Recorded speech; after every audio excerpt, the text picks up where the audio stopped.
जैसे जैसे इजरायली सेना लेबनान के भीतर घुसने की कोशिश कर रही है, वैसे वैसे हिजबुल्ला आईडीएफ के ठिकानों पर और ज्यादा भीषण हमले कर रहा है। नसरल्लाह की गैर मौजूदगी में हिजबुल्ला के कमजोर होने का जो अंदाजा आईडीएफ ने लगाया था, वो पूरी तरह से गलत साबित हो रहा है। उल्टा अब हिजबुल्ला इजरायल के उन इलाकों में हमले कर रहा है जो अभी तक उससे अछूते रहे थे।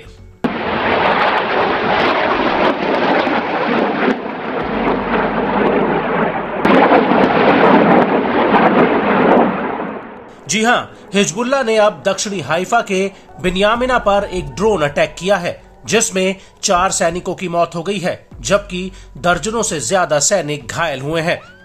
दरअसल 13 अक्टूबर 2024 को हिजबुल्ला ने बिन्यामिना में आईडीएफ के एक ट्रेनिंग कैंप पर ड्रोन्स का पूरा जत्था फायर कर दिया, जिसकी चपेट में आईडीएफ के ये जवान आ गए।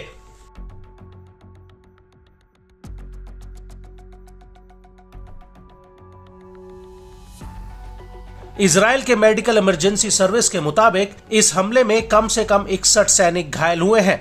यह हमला बिन्यामिना में गोलानी ब्रिगेड के बेस पर हुआ, जहां पर गोलानी ब्रिगेड का ट्रेनिंग कैंप है। वहीं कुछ स्वतंत्र मीडिया हाउसेस का दावा है कि इस हमले में 100 से ज्यादा सैनिक घायल हुए हैं। रिपोर्ट्स के मुताबिक घायलों में 7 सैनिक ऐसे हैं जिनकी हालत बेहद ही गंभीर बनी हुई है। आपको बता दें कि गोलानी ब्रिगेड आईडीएफ की 5 पैदल ब्रिगेड्स में से एक है।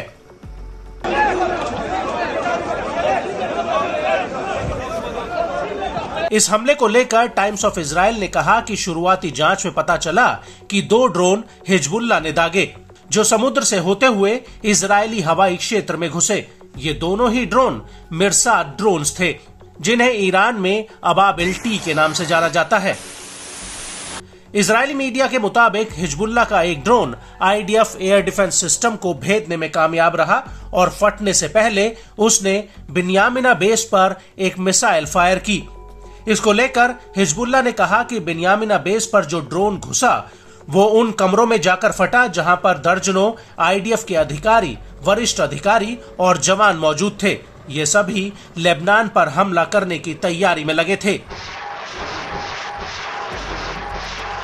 वहीं दूसरी तरफ इस हमले को लेकर आईडीएफ के प्रवक्ता रियल एडमिरल डेनियल हगैरी ने कहा कि घटना से जुड़ी परिस्थितियों की जांच की जा रही है, क्योंकि ड्रोन हमले के वक्त इजरायल में कोई भी हवाई हमले का सायरन नहीं बजा।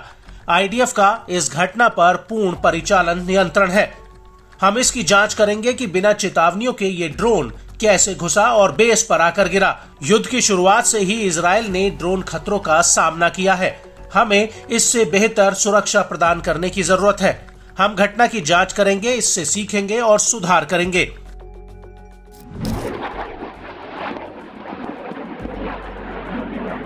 बड़ी बात यह है कि जब यह हमला हुआ उस वक्त आईडीएफ के दूसरे ठिकानों पर भी रॉकेट और ड्रोन हमले हुए हैं। दक्षिणी हाइफा के एक पुनर्वास और मरम्मत केंद्र और लॉजिस्टिक केंद्र पर भी अटैक हुआ। इसके अलावा दक्षिणी लेबनान में हिजबुल्ला और आईडीएफ की सीधी भिड़ंत हुई है। प्रेस टीवी के मुताबिक हिजबुल्ला ने आईडीएफ के ऊपर रॉकेटों के जत्थे और मशीन गन से हमला किया, जिसकी वजह से आईडीएफ को पीछे हटना पड़ा।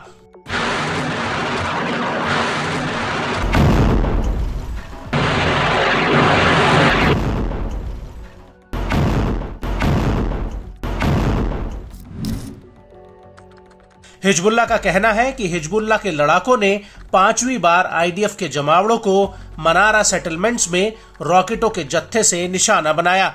होनीन बैरक्स में भी हिजबुल्ला के लड़ाकों ने आईडीएफ के जमावड़े पर हमला किया है।